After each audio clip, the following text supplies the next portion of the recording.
영상을 시청하시기 전 우리나라 대표 군사정보 채널 구독과 알림 설정 버튼 정말로 고맙습니다. 폴란드 대통령이 직접 K9 자주포와 K2 흑표 전차의 발사 시험을 시찰한 가운데 한국형 차세대 전투기인 KF-21 전투기도 폴란드 수출의 청신호가 켜졌습니다. 이번 수출은 KF-21 전투기가 최소 80대에서 최대 120대까지 수출을 성공할 수 있는 대규모 계획이라고 볼 수 있겠는데요. 실제로 폴란드 공군 대변인인 퓨촐라 공군사령관은 폴란드 공군이 운영하는 미그-29와 F-16 초기형 등 구형 전투기를 확 빼버리고 최첨단 차세대 전투기 도입을 간절히 원하고 있는데요. 폴란드의 급박한 상황을 증명하듯 최근 폴란드의 국제외교 전문지 비투아르 바르샤바에서는 한국의 KF-21 전투기가 폴란드의 가상 적전투기인 수호이 35를 상대하는데 KF-21 전투기의 조종석에 있는 멈티 체계와 BVR 시외각 교전 기능 등 전투기와 전투기가 싸우는 공대공 능력에서 한국산 전술기는 매우 효과적인 성능을 보인다고 극찬했습니다. 이어서 한국공군 KF-21 전투기가 다음 초음 속 이륙 준비를 모두 끝마쳤다는 소식까지 폴란드에 전해졌으며 경남 사천 활주로에서 보라매 시제 5호기에 장착된 상발 터보팬 엔진을 점화하는 것을 시작으로 드디어 목표치에 해당하는 비행 횟수까지 순식간에 도달할 수 있게끔 일정이 코앞에 다가왔다고 설명했습니다. 이에 대해 폴란드 군사무기 외신들은 세계 최초로 등장할 한국형 전투기의 신뢰성에 대해 찬사를 아끼지 않았는데요. 이뿐만이 아닙니다. 또한 비투아르 바르샤바에 따르면 최근 폴란드 주변의 국제정세 위기감이 날이 갈수록 심해지면서 폴란드 공군의 전투기 추가 도입이 더욱 대두되고 있다고 직접 밝혔습니다. 말 그대로 신규 도입 분량을 포함해 2차 도입량까지 염두하고 있다는 것이죠. 폴란드 외신 언론 말고도 스페인의 레푸블리카 디펜시아 기사 내용에 따르면 KF-21 전투기의 연속적인 비행 소식은 세계에서 유례없이 발전한 강대국 대한민국이 가진 첨단 항공 기술력의 진수를 보여줬으며 한국이 미국보다 먼저 시작한 세계 최초 파스팩토리 항공부품 공장으로 인해 KF-21 전투기의 생산 라인이 안정적으로 작동되고 있다는 내용을 시작으로 현재 한국은 발전용 대형 가스터빈과 다목적 전투기 KF-21 시제기 등의 파스 시스템 기술로 제작한 부품을 공급하며 초정밀 기술력이 필요한 다양한 분야의 기술을 확대 적용하고 있다고 대한민국의 기술적 능력을 입증하고 있다고 밝혔습니다.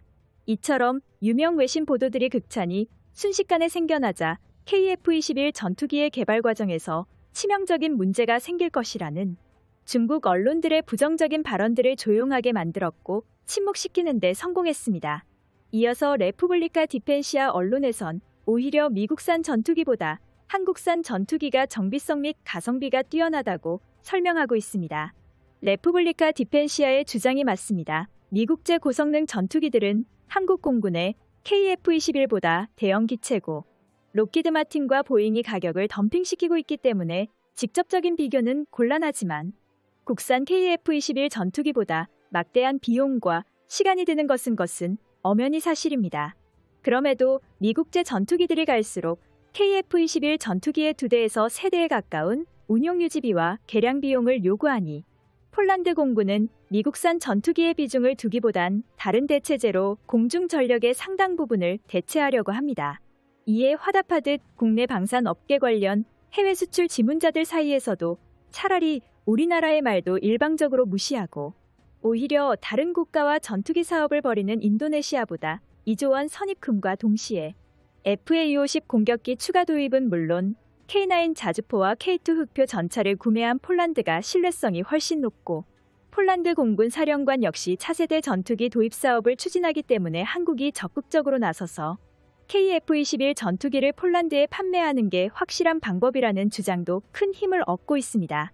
과거 분담금 문제를 완벽히 해결하지도 않고 인니 대통령 조코 위도도가 한국에 방문했을 때 한국의 인터넷 여론은 냉랭 그 자체였습니다. 인도네시아를 제외하고 폴란드를 공동 개발의 국가로 초대하는 게 어떻냐는 의견이 압도적인 찬성을 받고 있었죠.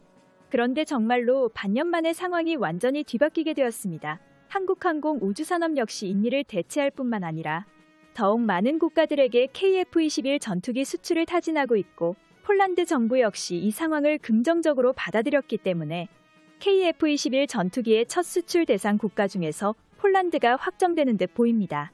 그러나 현재 상황만 보았을 때 KF-21 전투기는 2024년 실전 기체가 조립되기 전까지 대부분의 문제들을 제거해야만 합니다. 다행히도 KF-21 생산에 어려움으로 알려졌던 이슈들은 하나씩 안정되고 있고 국내 기술 확보와 자체 개발 역량 강화를 통해 조금씩 극복해 나가고 있습니다. 한국항공우주산업 카이는 탑승한 조종사의 안전과 더불어 궁극적으로 우리 국민의 안전을 수호할 수 있는 전투기를 만드는 것이 한국항공우주산업의 진정한 목표 슬로건이라고 거듭 밝혔는데요. 초음속 미사일 발사 시험과 함께 추가적인 발표문도 이어졌습니다. 이 소식은 머나먼 폴란드에도 전해졌습니다. 폴란드 대통령이 K2 흑표 전차와 K9 자주포에 이어서 KF-21 전투기 구매까지 타진할 결정적인 이유가 되었죠. 가장 충격적인 건 같은 시각 보람의 전투기의 생산 공장에서는 KF-21 전투기의 8호기도 모자라 9호기는 물론 복자기 형태의 더욱 강력한 성능을 발휘하는 통칭 실전 기체라고 불리는 KF-21 블록1의 추가적으로 조립 라인을 모두 공개하며 KF-21 전투기를 구매하려고 검토하는 폴란드와 사우디아라비아의 안목을 한눈에 사로잡게 되었습니다. 모두가 알다시피 우리나라의 항공기술력은 우리만이 가진 최첨단 제조업을 기반으로 탄생했으며 전 세계 군사 언론들이 극찬하는 대한민국의 5차 제조, 최첨단 조립 기술로 불리고 있습니다. 이처럼 우리나라 엔지니어들의 피땀 어린 노력을 끝으로 기존에 존재했던 일반적인 항공부품 가공 기술로 작업하기 매우 어려운 복잡한 설계도를 더욱 간단하게 구현할 수 있게 되었으며 KF-21 전투기의 부품 경량화와 획기적인 제조 단가 절감, 제작 기간 단축 등의 엄청난 기술력을 단기간에 현실화시켰습니다. KF-21 보람에 한 대에만 30만 개가 넘는 정밀 부품이 들어가기 때문에 한국형 3D 프린팅의 혁신성은 더욱 빛을 발하게 될 것이며 정밀 조립 분야인 항공부품 분야에서 훌륭한 성능 대비 해외 수출 가성비를 대폭적으로 향상시킬 수 있는 유일한 방법이죠. 사실 우리나라는 전 세계에서 유일하게 4.5세대 전투기를 제조한 신흥국으로 역사에 남게 되었습니다. 모든 기술적 안정이 이뤄지고 난 뒤 국민 모두에게 공개적으로 공개하는 감격스러운 시험 비행 이벤트까지 실시하겠다고 한국항공우주산업 측이 공식적으로